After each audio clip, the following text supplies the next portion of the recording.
মায়াপুর ইস্কনে পয়লা বৈশাখ বা শুভ নববর্ষ কেমনভাবে উদযাপন করা হলো তার খুব সুন্দর একটি ভিডিও আজ আপনাদের সামনে আমি তুলে ধরার চেষ্টা করেছি।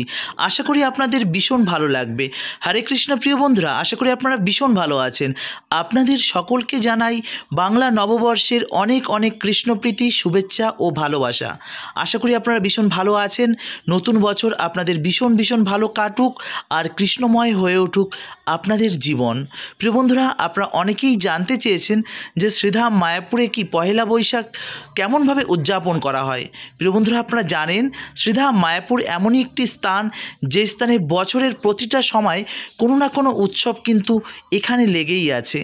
আর তার জন্য দূর দূরান্ত থেকে হাজারো ভক্তরা তারা কিন্তু ছুটে আসেন এই শ্রীধাম মায়াপুরে। কেননা মায়াপুর এমনই একটি স্থান, এই স্থানে আসলে আপনার মন এবং প্রাণ দুটোই যেন শান্ত হয়ে যায় এবং মানসিকভাবে অনেক আনন্দ হয়তো আপনারা পান। তার জন্যই তো আপনারা ছুটে আসেন শ্রীধাম মায়াপুরে।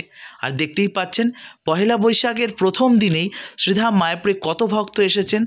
আর নতুন বছর প্রথম দিন গঙ্গা স্নানের একটা আগ্রহ প্রত্যেকেরই থেকে থাকে এবং তারপর ভগবানকে পুজো অর্চনা করার, এবং অনেকেই আছে যারা ব্যবসাদার, তারা কি করেন, তারা সেই নতুন খাতা এনে ভগবানকে সামনে নিবেদন করে এবং তারপর কিন্তু নতুন বছরে তারা হালখাতা করে তাদের নতুন ব্যবসাটা শুরু করে। এমনটা কিন্তু দেখা যায়। তো প্রিয় বন্ধুরা, শ্রীধাম মায়াপুরেও কিন্তু তার ব্যতিক্রম নেই। মায়াপুরে কিন্তু প্রচুর ভক্ত দেশ বিদেশ থেকে ছুটে আসেন।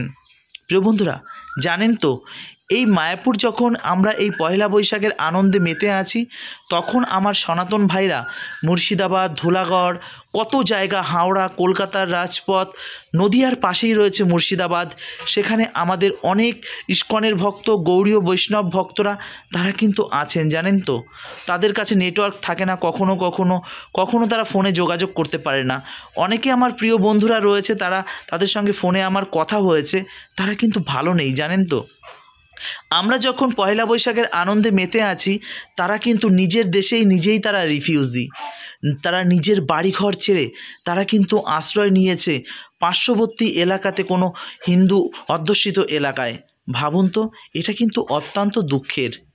আজ আমরা মায়াপুরে আছি, নিশ্চিন্তে আছি, ভাবছি এখানে তো সংখ্যাগরিষ্ঠ আমরা সনাতনীরা, আমাদের হয়তো আজ কোনো প্রবলেম হচ্ছে না। কিন্তু ভাবুন তো, কাল কিন্তু আমাদের এই প্রবলেমটা কিন্তু আমাদেরও ফেস করতে হতে পারে। প্রত্যেক সনাতনী ভাইদের বলছি, আপনারা একত্রিত হন। বিভিন্ন সময় রামনবমী বা বিভিন্ন সময় দেখা যাচ্ছে তারকেশ্বর যাওয়ার টাইমে, বড় বড় ফেস্টিভ্যালে আমরা কত সনাতন ভাইরা একে অপরের সঙ্গে এত একত্রিত হয়ে যায়। কুম্ভ মেলায় কোটি কোটি ভক্ত একত্রিত হয়ে যায়। তাহলে কেন কেন আমাদের লুকাতে হবে? নিজের দেশে নিজেই কেন রিফিউজি ক্যাম্পে গিয়ে আশ্রয় নিতে হবে? প্রিয় বন্ধুরা, যাই হোক, এই বিষয়ে আমাদের নজর দিতে হবে। আজ পয়লা বৈশাখ আসবে, আবারও দেখতে দেখতে আরও একটি বছর কেটে যাবে, কিন্তু আমার সনাতনী ভাইরা কি এক দেশ থেকে এক দেশে লাথি খেয়ে আসবে? আবারও নিজের দেশ থেকে, এই ভারতবর্ষ থেকে লাথি খেয়ে তারা কোথায় যাবে? সত্যি এটা নিয়ে বড় চিন্তায় আছি। তো যাই হোক, আজ পয়লা বৈশাখ, আর পয়লা বৈশাখের দিন শ্রীধাম মায়াপুরে এসেছেন যারা, তাদের প্রত্যেকের জন্য ছিল সুন্দর প্রসাদের ব্যবস্থা। আর এই প্রসাদে কি কি ছিল সেগুলোকেও আপনাদের দেখাবো। প্রিয় বন্ধুরা, বিভিন্ন ধর্মীয় স্থানে আমরা আসি, সেখানে এসে ভগবানকে দর্শন করি, প্রসাদ গ্রহণ করি, আনন্দে আমরা আত্মহারা হয়ে যাই, আবারও নিজের বাড়িতে ফিরে যাই। এটা কি আমাদের সনাতন ধর্মের আসল উদ্দেশ্য? যেরকম বিভিন্ন প্রোগ্রাম, ফেস্টিভ্যালে লক্ষ লক্ষ মানুষ আমরা একত্রিত হতে পারি, তাহলে কেন আমার সনাতন ভাইরা যখন আক্রান্ত হচ্ছে সেক্ষেত্রে আমরা একত্রিত কেন হতে পারি না? প্রিয় বন্ধুরা, আজ এই নতুন বছর, আর এই নতুন বছরে আপনাদের আমি এটাই বলতে চাই, এই কথাগুলোকে আপনারা ভাবছেন যে নতুন বছরে এইসব কথা কেন বলছে। হ্যাঁ, নতুন বছরে এই কথাগুলো বলতে আমি বাধ্য হলাম, কেননা সত্যি আমি মানসিকভাবে ভীষণভাবে বিধ্বস্ত। আমার পার্শ্ববর্তী এলাকায় নদিয়ার পাশে মুর্শিদাবাদে যখন এমন ঘটনা ঘটে, আমার ভাইরা যখন আক্রান্ত হয়, সত্যি আমি ভীষণ চিন্তিত। যাই হোক, এই স্থানে প্রচুর ভক্ত এসেছেন এই পয়লা বৈশাখে, আর তাদের জন্য সুন্দর প্রসাদের ব্যবস্থা ছিল। প্রসাদে ছিল অন্ন, ভেজ ডাল, পকোড়া এবং বিভিন্ন রকম পনিরের সবজি, এবং আরও অনেক কিছু ছিল, পাস্তা ছিল, স্যালাড ছিল, দই বড়া ছিল, এমন অনেক কিছুই কিন্তু ছিল। তো প্রিয় বন্ধুরা, শ্রীধাম মায়াপুরে আপনারা আসুন, এসে বিভিন্ন ধর্মীয় শিক্ষা আপনারা গ্রহণ করে আপনাদের নিকটবর্তী বাড়িতে গিয়ে সনাতনীদের আপনারা একত্রিত করুন। প্রত্যেকে আমরা একত্রিত হয়ে আমরা সংঘবদ্ধ হয়ে থাকার চেষ্টা করব, তাহলে দেখবেন আমাদের উপর কেউ আঘাত হানতে পারবে না। প্রিয় বন্ধুরা, এই সংকল্প নতুন বছরে আমরা প্রত্যেকেই করতে চাই। তো যাই হোক, নতুন বছরে আপনারা কে কোথা থেকে ভিডিওটি দেখছেন অবশ্যই কমেন্ট করে জানাবেন। আর ভিডিও ভালো লাগলে প্রিয়জনের কাছে শেয়ার করবেন। আরও একটি কথা বলে রাখলাম, নিজের সন্তানদের সনাতন ধর্ম সম্পর্কে সচেতন করে তুলুন, না হলে কিন্তু সনাতন ধর্ম একটা সময় কিন্তু লুকিয়ে থাকতে হবে আপনাদের। গলায় মালা নিতে গেলে আপনারা ভাববেন, আজ ধুতি পরে, মাঞ্জা দিয়ে ধুতি পরে শ্রীধাম মায়াপুরে আসছেন, বেশ পোচপাচ মেরে সাজুগুজু করে নবনাঙ্খা, কোনো কাজে লাগবে না। সে মাতাজি হন আর প্রভুজিই হন, প্রত্যেকের ক্ষেত্রে একই কথা। আপনারা হয়তো বিভিন্ন স্থানে হয়তো বড় মুখ করে বলতে পারেন যে আমরা ইস্কনের ভক্ত। আজকে বাংলাদেশে দেখুন, ইস্কনের ভক্ত বললে তাদের পিঠের চামড়া থাকছে না। কালকে আপনার সঙ্গে এমন ঘটনা ঘটবে, কথাটা আপনারা মাথায় রাখবেন। নতুন বছরে এই কথাগুলোকে আপনারা মাথায় কেন, কানের মধ্যে ভালো করে ঢুকিয়ে নিন। শ্রীধাম মায়াপুরে আসছেন, মাঞ্জা দিয়ে ধুতি পরছেন, মটকার চাদর পরছেন, কি ভাবছেন এরকমভাবে জীবন চলে যাবে? না, এমনভাবে জীবন চলবে না। প্রিয় বন্ধুরা, দেখতেই পাচ্ছেন আমার পেছনে কত ভক্ত, আর এই সকল ভক্ত একত্রিত হয়ে থাকলে কারোর পক্ষে কি সম্ভব এরকমভাবে আক্রান্ত করার? দেখতেই পাচ্ছেন এত সুন্দর সুন্দর প্রসাদ পাচ্ছেন, আনন্দ করছেন, আর ভুলে যাচ্ছেন সনাতন ধর্মের আসল অস্তিত্ব। সনাতন ধর্মের আসল অস্তিত্ব ভগবানকে দর্শন করা, ভগবানের ভক্তি করা, প্রসাদ পাওয়া অবশ্যই। তার সঙ্গে সঙ্গে সনাতন ভক্তদের প্রত্যেককে একত্রিত হতে হবে। এই পয়লা বৈশাখে শ্রীধাম মায়াপুরে যত ভক্ত এসেছিল, প্রত্যেক ভক্ত যদি একত্রিত হয়ে অ্যাক্টিভলি ভাবে থাকেন, তাহলে কিন্তু আমাদের কোনো রাজনৈতিক দল আমাদেরকে আটকাতে পারবে না। আপনারা কি ভাবছেন রাজনৈতিক দলের পাঁচ আটবো আপনারা? না, আমরা সনাতনী, আমাদের পাঁচ আটবে রাজনৈতিক দলরা। আজকে আমরা কত পার্সেন্ট হিন্দু, তার সত্ত্বেও কয়েক পার্সেন্ট মুসলিম, তাদের কথা শুনে প্রত্যেক রাজনৈতিক দল তাদের কথায় ওঠে আর বসে। কেন এমনটা হবে?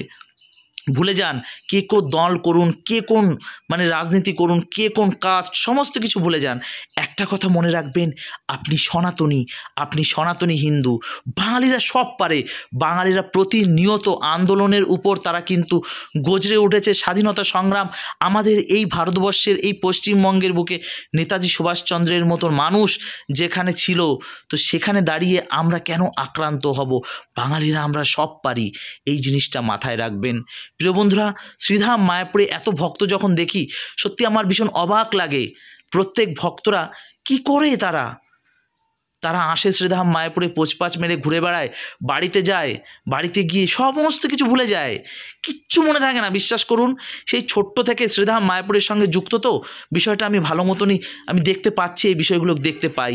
আপনারা হয়তো ইস্কনে জয়েন করেছেন, কেউ 4 বছর, কেউ 5 বছর, কেউ 6 বছর, কিন্তু সেই ছোট্ট থেকে, যখন আমি একদম ছোট্ট থেকে শ্রীধাম মায়াপুরে, আমরা এখান থেকেই বড় হবা, যে কারণে এখানে আমরা সমস্ত কিছুই আমরা জানি। মায়াপুরে আসছে, এখানে এসে আবেগপ্রবণ হয়ে ভক্তি করছে, গুরু মহারাজকে দেখে তারা উদ্বিগ্ন হয়ে পড়ছে, দীক্ষার জন্য এত উদ্বিগ্ন হয়ে পড়ছে, অথচ কি করছে? দীক্ষা নিয়ে সনাতন ধর্মের প্রতি তারা আচার আচরণ করছে না, গুরু মহারাজের বাণীগুলো তারা প্রচার করছে না, তারা নিজে পালন করছে না। তার জন্যই হয়তো আজ সনাতন ধর্মের এই অবস্থা। প্রিয় বন্ধুরা, কথাগুলো খুব তিক্ত লাগলেও এটাই বাস্তব। আপনারা হয়তো ভাবছেন যে নতুন বছরে এই কথাগুলো নাইবা বলতেন। হ্যাঁ, নতুন বছরে এই কথাটাই বলার জন্যই আমি ভিডিওটি করা, যে এত হাজারো ভক্তের মাঝে, হাজারো সনাতনীর মাঝে কেন আমার সনাতনী ভাইরা মৃত্যুবরণ করবে কোনো বিধর্মীদের, মুসলিমদের হাতে, এবং আমাদের সনাতনী ভাইরা কেন তার নিজের ঘরবাড়ি ছেড়ে অন্য রিফিউজি ক্যাম্পে আশ্রয় নেবে? কেন? আমরা কি কোনো অন্য দেশে বাস করছি? বাংলাদেশ, পাকিস্তানে বাস করছি? না, আমরা ভারতবর্ষে বাস করছি, পশ্চিমবঙ্গে বাস করছি। প্রিয় বন্ধুরা, যাই হোক, আরও একবার আপনাদের বলছি, সচেতন হন। সমাজের প্রতি একটা দায়বদ্ধতা আপনাদের রয়েছে, ব্যক্তিকেন্দ্রিক হবেন না। আপনার প্রত্যেকে এই সমাজের প্রতি আপনাদের একটা দায়িত্ব রয়েছে, সেই দায়িত্ব আপনারা প্রত্যেকেই পালন করুন, একে অপরের সহযোগিতা করুন। প্রত্যেকে আমরা সনাতনীরা হিন্দু হিন্দু ভাই ভাই, এই কথাটা যেন মাথায় থাকে। হরে কৃষ্ণা, জয় শ্রীলা প্রভুপাদ, জয় শ্রীধাম মায়াপুর কি জয়। প্রিয় বন্ধুরা, ভালো থাকুন, সুস্থ থাকুন, আর প্রত্যেক সনাতনী ভাই একে অপরকে সহযোগিতা করুন। হরে কৃষ্ণা।